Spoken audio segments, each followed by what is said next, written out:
Does generational wealth mean to you? Something you can pass along if you have kids, leaving a legacy. What is one of the biggest mistakes you see students make, and how can they avoid that? If I would have had the tools at an earlier age, I think I would.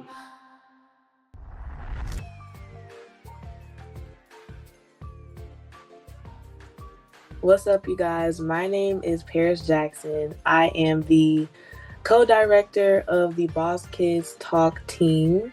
Boss Kids is a nonprofit organization that reaches out to different places in the community to just teach about things like financial literacy, how to be a boss, and all things of that nature. And today, joining us, we have y'all introduce yourselves.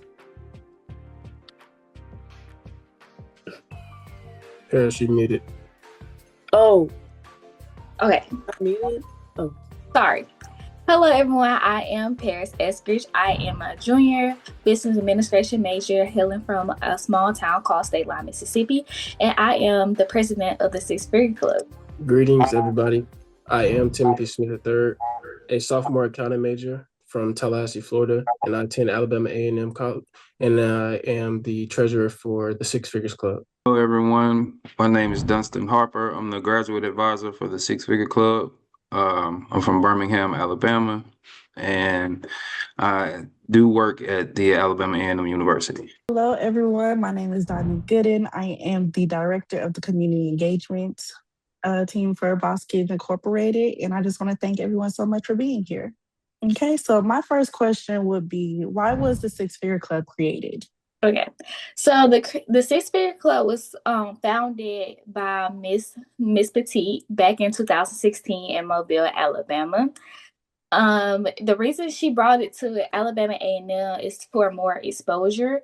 The Six Figure Club is about promoting financial literacy, but not only financial literacy, but talks about living it up. We provide mentorship, professional training, soft skills development, preparing our members for as we become the next adults.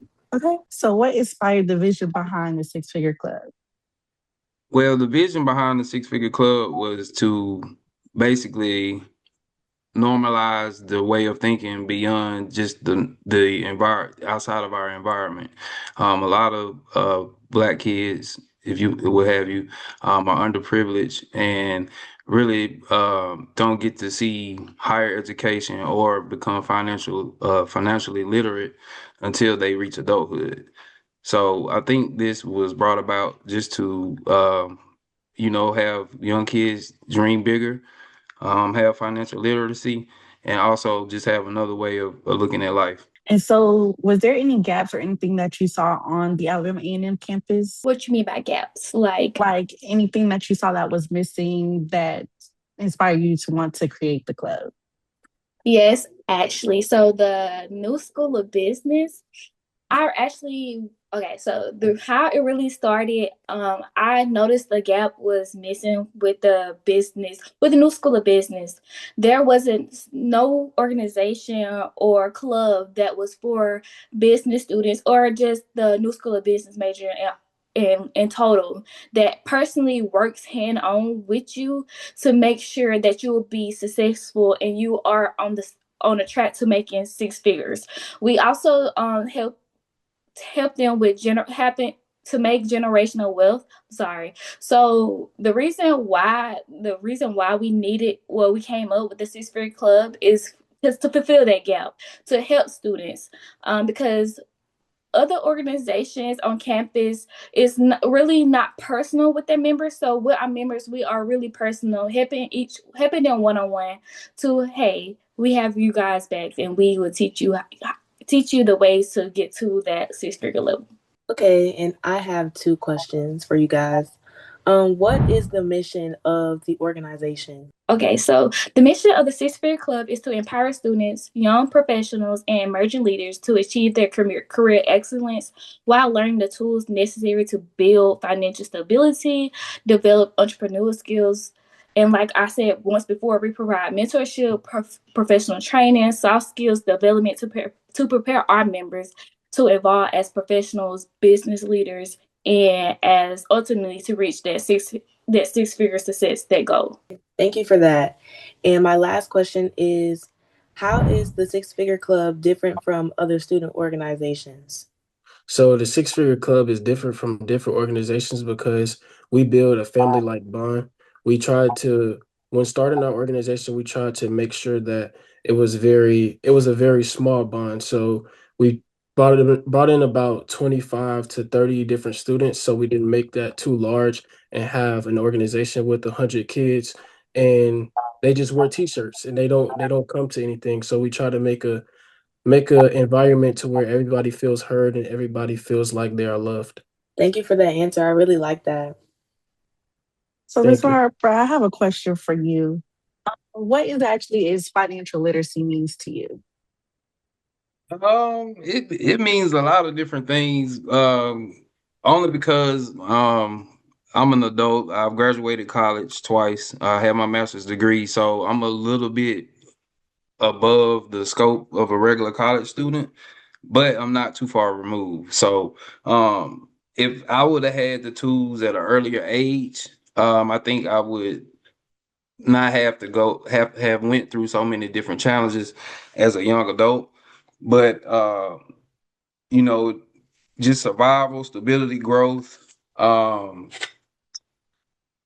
how to invest at an early age, not consuming too many unnecessary debts. Also, there's different ways you can navigate that. As a student, you could share housing, you cannot buy luxury vehicles. You could not have unnecessary debt by shopping all the time. So just those little tools you could put in your toolbox, that will help you along the way as an adult. Okay. My question is, what does generational wealth mean to you? Generational wealth to me means having something you can pass along if you have kids, leaving a legacy. Um, Health is wealth. Also, just generational wealth is something that can be passed down throughout your family lineage. Um, where your grandkids or their kids doesn't have to work as hard as you would have coming up. So, what is one of the biggest mistakes you see students make, and how can they avoid that? Really just living above their means. A lot of unnecessary purchases. If they get a big refund check, they don't invest it or put it in a savings account. They tend to, kind of blow that money and look forward to the next refund, the next semester. Taking unnecessary loans out to get that refund. That's the biggest mistake I see as far as financial wise. Okay. And the last question is, what is one habit listeners can start today? Reading more about investments at a younger age, learning the banking system, good debt versus bad debt, just learning how credit can impact your financial decisions or things you may want to do later on in life. So just remember, credit score is important. And also, if you have a job, you want to make sure you pay yourself first. You want to have savings. You want to have investments. Then if you have a job with a 401k, you want to make sure you're putting into that retirement benefit as well. Ms. Harper, did you attend the HBCU? Yes, I actually attended Alabama A&M University. So I have my bachelor's from Alabama A&M in telecommunications and then my master's in business administration. Okay, so how do you think attending an HBCU versus a PWI can shape a person's mindset about wealth and legacy? Well, that's a good question, actually. But I really haven't had the experience of a PWI, but I do know that most people that graduate from a PWI may have a higher salary paying job than an HBCU. But at a HBCU, you do get a different environment. It's more family oriented. You do get to experience different cultures, something you may not get at a PWI. And most of the teachers or professors are personable. It's not you're not really just a number at a HBCU. You can get to know your professors and your advisors and have a relationship outside of classwork that may help you as an adult or grow as a person. But financial wise, I do see the disparity. And a lot of that I think has to do with politics and just the persona of a HBCU versus a PWI. Okay, and my question is, what can students do to generate more of a conversation around financial literacy? Like, how can we normalize that in our community? Because honestly, like, we don't really talk about it that much. Right. I think having a podcast, kind of like what you have going right now, is a good way to get the message out. More kind of like a town hall meeting.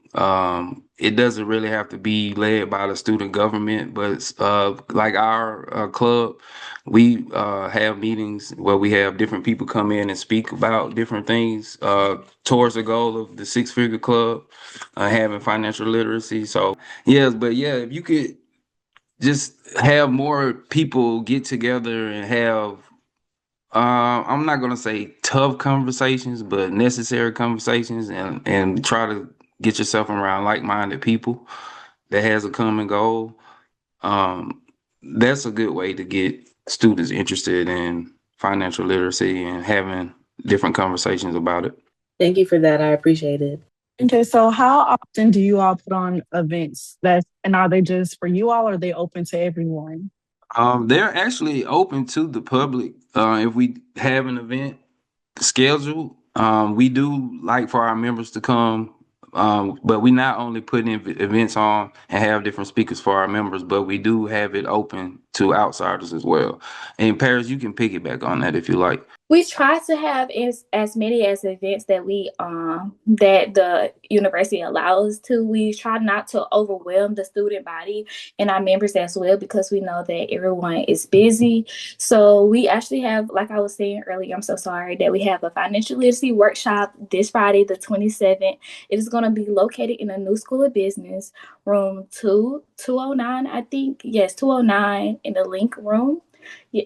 So we will be talking about financial literacy. We will go more in depth. We have a speaker, but we try to have events, like at least 6 events per semester, because we really want to work with the student body to get us to that 6-figure success. So we actually have to be intentional and keep hosting events so our students and the student body and our members won't forget about like resume reviews and how to do things and how to do things in the business world.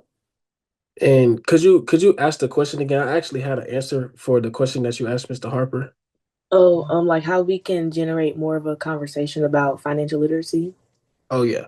Yeah. So I feel as if a way we could do that is by talking to individuals who our regular community looks up to, finding a way to connect with those people, because a lot of people around our age look up to different individuals. So having them see the people that they look up to and the people that they admire, having allowing them to see that from those type of people just gives them the sense that it's okay to do this. Okay, I like that answer. That's really smart. Like a influencer kind of thing. Yes. Almost. Okay. So I'm not going to hold y'all too much longer. My final question will be for each one of you. I would like each one of you to give any advice or tips that you would give to anyone. So, Mr. Harper, we'll start with you, then Paris, and we'll finish with Timothy. My biggest tip would be to students or young adults is to gain as much knowledge as you can about financial literacy. Read up on it, listen to podcasts. You may want to start investing a small amount after you've built your savings up. And also live below your means if you can. Don't go for the glitz and glamour all the time. I know you want to look good and feel good, but shiny is not always the method. If you can save as much as you can while you're young, it'll be better for you as an adult. Yes, I definitely want to piggyback on Mr. Harper. Yes, save your money. When he talked about the refund checks and scholarships, if you don't have to spend it on glitter, glitz, and glam, don't do it. Do not do it, please, because in the future you'll be like, oh man, I should have saved that money because I need it. You can use that money instead of just buying on glitz and glam to invest. So I also say invest your money because just when you invest your money, you can make money from your investments. So that's some advice I want to give you guys. Also, what I also want to give you guys, keep pouring into yourself.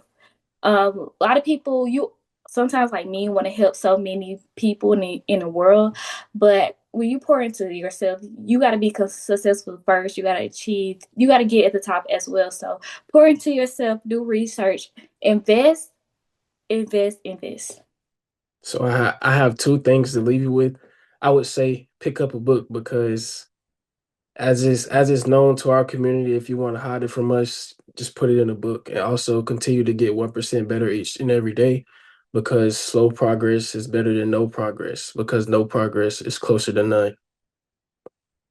Thank you guys for dropping all of these wonderful gems. Thank you to the Six Figure Club, Mr. Harper, Paris, and Timothy for, just coming on here and having a really nice conversation with us, letting us know about you guys' club. I'm definitely more interested now. So hopefully, you guys see me at some of you guys' events. This is Paris Jackson with Boss Kidz signing out. Bye, guys.